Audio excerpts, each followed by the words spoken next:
Samuel Pepys, The Diary. Hello and welcome to the discourse.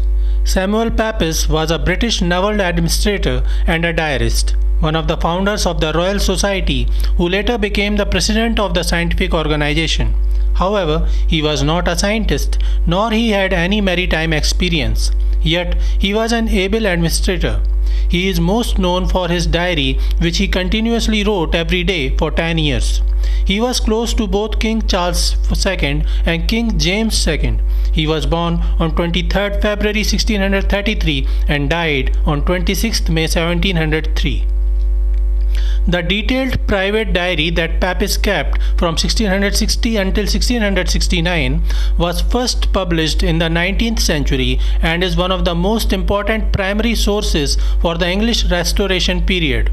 Unlike John Evelyn, he was more consistent about his diary entries. Many of Evelyn's diary entries were made as memoirs. On the other hand, Samuel made a habit of making accounts of happenings in his diary daily. The diary provides personal revelations and eyewitnesses accounts of some of the very important incidences of the Restoration period, including the Great Plague of London, the Second Dutch War, and the Great Fire of London.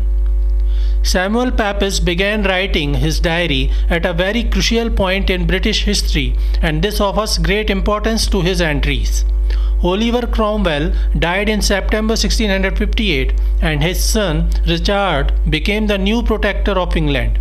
Many factions had tried to establish Oliver as the King of England, but Oliver Cromwell refused because of the fear of a possible revolt by Republicans. However, after his death, Richard found it difficult to maintain power and was overthrown in April 1659. The Republicans were gaining strength. The Rump government favored a parliamentary republic system. However, the army officers opposed it and took control of the offices in 1659. The only possible peaceful solution to these new situations was a return to monarchy. Samuel Pepys began writing his diary on January 1, 1660. It was a period of political turmoil and the public was fearing of another war and anarchism. Samuel Pepys began noting all the important incidences of the time. On April 4, 1660, King Charles II returned to the throne. Pepys continued writing his diary for 10 years. His diary contains a decade-long record of his private life, his thoughts, and the current socio-political events in more than 1 million words. Pepys never thought that his diary will become public and will be seen by his contemporaries or other people. He wrote in shorthands and used words from other languages including French, Spanish, and Italian. Since he never planned to publish his personal diary, he used many profanities in native English while recording his views in the diary. Samuel Pepys was not healthy in 1669 and his eyesight was getting weaker. He believed that writing in dim light will cause more problems to him and he may go blind. Thus, he stopped writing his diary in 1669. He made the last entry in his diary on 31st May 1669. While his fears could have been correct, he gained better health and never lost his eyesight. However, he never returned to writing his diary again. John Evelyn's diary was successfully published in 1818. Which inspired John Smith to transcribe Pepys' diary in simple English.